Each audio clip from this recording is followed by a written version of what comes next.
ஆமேன். இன்றைய நாளிலும் 11ஆம் தேதி 1வது மாதம் 2026ஆம் ஆண்டு ஞாயிற்றுக்கிழமை இந்த காலை வேளையிலும் கர்த்தருடைய வார்த்தை இந்த நாட்களில் இப்படியாக வருகிறது.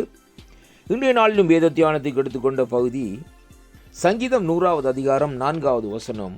இன்றைய நாளிலும் பாருங்கள், கர்த்தருடைய வார்த்தை சொல்லுகிறது, அவர் வாசல்களில் துதியோடும் அவர் பிரகாரங்களில் புகழ்ச்சியோடும் பிரவேசித்து அவரை துதித்து அவருடைய நாமத்தை ஸ்தோத்தரியுங்கள் என்று கர்த்தருடைய வார்த்தை இந்த நாட்களிலே சொல்லுகிறதை பார்க்கிறோம். அன்பு பிள்ளைகளே, அப்படியானால் இந்த ஞாயிற்றுக்கிழமை ஆராதனைகளிலே அவருடைய சமூகத்திலே அவருடைய வாசல்களிலே செல்லுகிற வேளையிலே நாங்கள் எப்படியாக போக வேணும்? துதியோடு இந்த நாட்களிலே போக வேண்டும் என்று சொல்லி இந்த நாட்களில் சொல்லப்படுகிறது. அவருடைய பிரகாரம் என்று சொல்லப்படுகிற காரியம் அவருடைய சமூகமாக இருக்கிறது. அந்த சமூகத்திலே நாங்கள் அவருடைய நாமத்தை புகழ்ச்சியோடு இந்த நாட்களில், அதாவது புகழ்ந்து கொண்டே இந்த நாட்களில் இருக்க வேண்டும் என்றுதான் இந்த வார்த்தை இந்த நாட்களில் சொல்லுகிறது. மட்டுமல்ல, அவரை துதித்து அவருடைய நாமத்தை இந்த நாட்களில் அங்கே ஸ்தோத்தரிக்க வேண்டும்.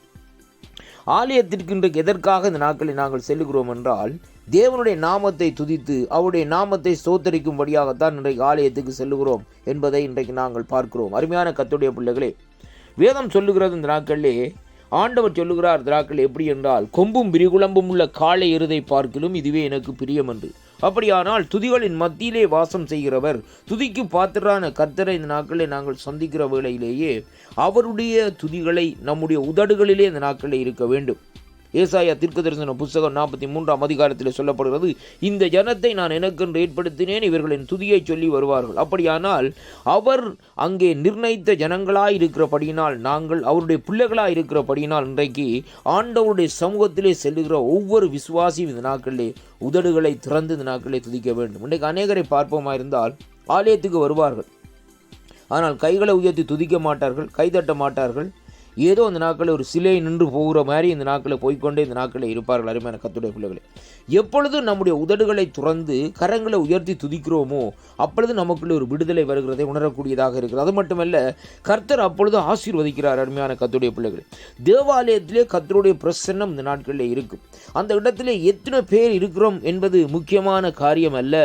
இன்றைக்கு அவருடைய பிரசன்னம் இருக்கிறதா என்பதுதான் இன்றைக்கு அநேக காரியமாக, அந்த முக்கியமான காரியமாக அந்த நாட்களில் இருக்கிறது.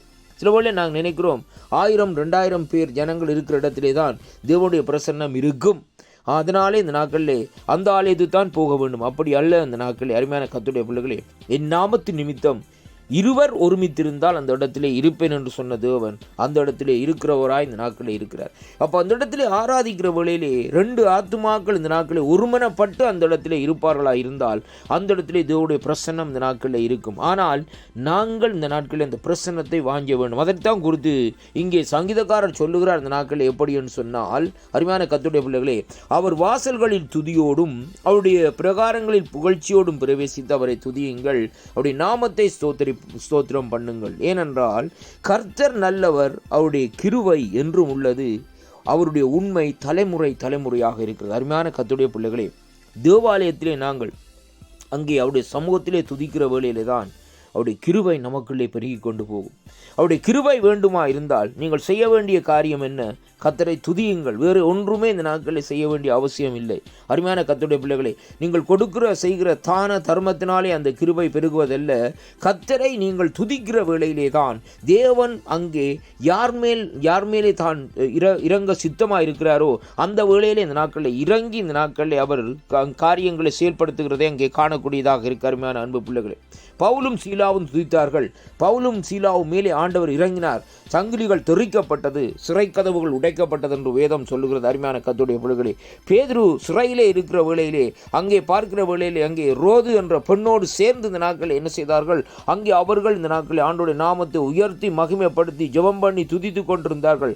அங்கே பேதுருடைய சங்கிலிகள் அறுக்கப்பட்டு பேதுரு அங்கே அந்த வீட்டிலே வந்து தட்டுவதை அங்கே வேதம் சொல்லுகிறதை அங்கே பார்க்கணும். அதே விதமாக இன்றைக்கு துதிக்கிற வேளையிலே நம்முடைய கட்டுக்கள் அவுளும்.